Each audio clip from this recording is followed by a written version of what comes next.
You're scrolling, half bored, half numb. And there it is again. A guy 5 years younger, posting a new title, a new house, a new life. You double tap like you're supportive, but your stomach tightens like it's keeping score. You're not scared of failing. You're scared of proving you waited for nothing. You watch the timeline, and it feels like you missed the train, like everyone got a map except you. But here's the part nobody says out loud. 90% of men try to fix late success the wrong way, and it keeps you late. What if you're not late? You're loading. Stay with me because the men who win late don't do more. They do different. And if you're honest, you can feel the daily cost of this. So let's name it. You're functional. You show up. You pay bills. You answer texts with all good. But privately, you're carrying a quiet humiliation you can't post about. You smile at weddings, and inside you're doing math, ages, salaries, milestones, like your life is a scoreboard you never agreed to play on. The emotion you hide is envy mixed with grief, and you hate that combo, so you mask it with jokes, with work, with I'm chilling. You tell yourself you're patient, but it's actually shame with good posture. You don't want applause. You want relief. You work hard, but it doesn't feel like it counts. So what changes for the men who succeed late? What do they finally understand about you? To answer that, you need one concept that explains why your effort hasn't been converting. There are two ideas that explain this better than any motivational speech: locus of control and self-efficacy. Locus of control is just, do you feel life happens to you or through you? If your default is, things happen to me, you wait for permission, luck, or the perfect timing. Self-efficacy means, do you trust yourself to handle the next problem? Not the whole future, just the next problem without collapsing. And this isn't fluffy. Research repeatedly shows self-efficacy predicts persistence, sometimes nearly 12 after setbacks, because your brain doesn't quit when it expects you to figure it out. Think back when you were a kid, you raised your hand, tried out, showed your drawing, asked a question, then you got laughed at, corrected harshly, or compared.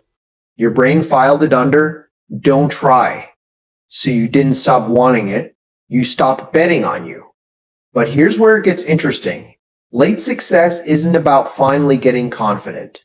Most people think late success is a mindset shift.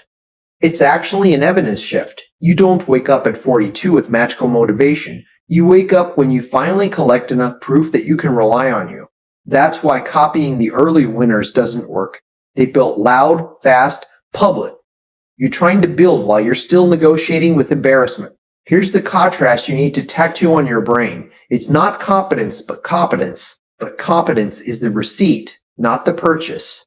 And it's not discipline, but self-trust. You keep promises to you even when nobody is clapping. A lot of men learn to fix everyone else because that's how you earned your place. So you became useful, but not visible. The hustle louder advice feeds your ego and starves your progress. And if you miss this, you'll stay almost there for the next 10 years. I want to pause here because if you're hearing this right, it might sting.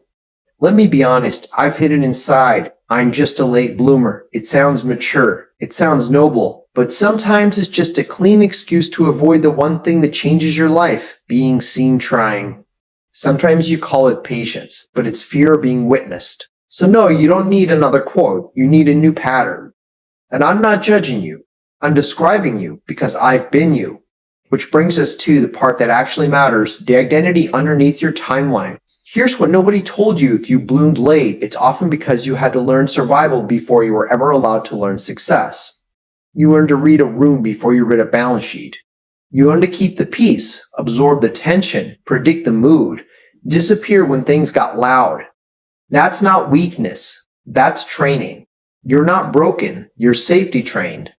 You didn't waste years. You learned how to survive in a world that didn't clap for you. So while other men were practicing being seen, you were practicing staying safe.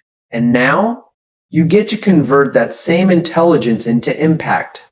Late success is when you stop performing fine and start building proof.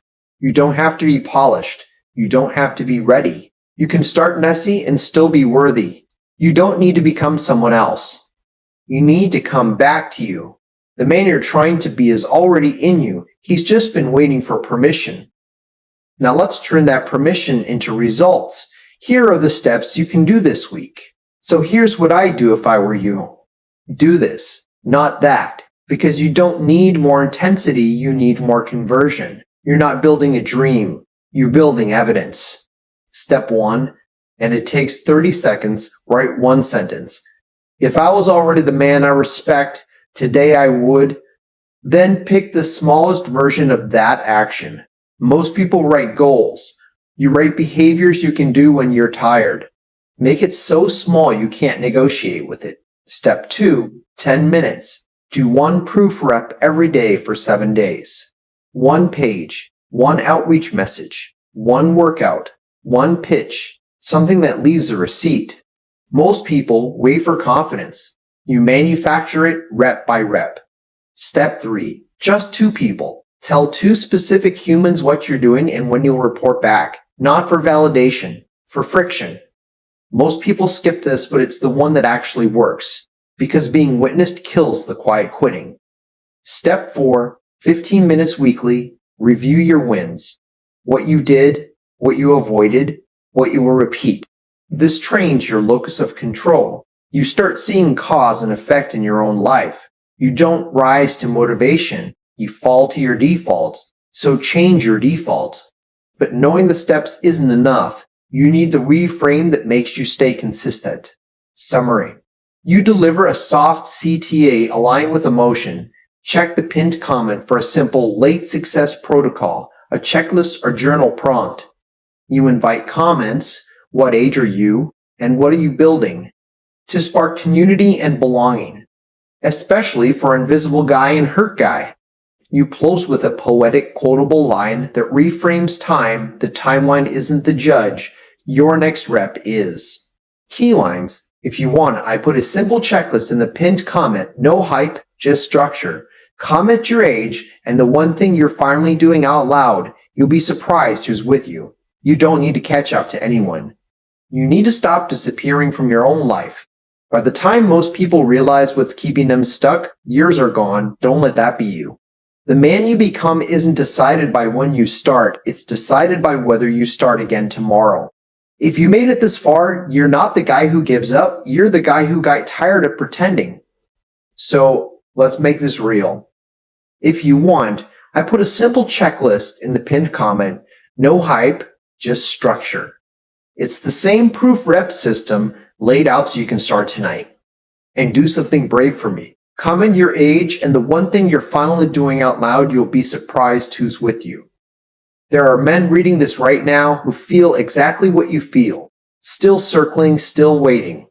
You don't need to catch up to anyone. You need to stop disappearing from your own life. Because here's the quiet truth. By the time most people realize what's keeping them stuck, years are gone. Don't let that be you. The man you become isn't decided by when you start. It's decided by whether you start again tomorrow.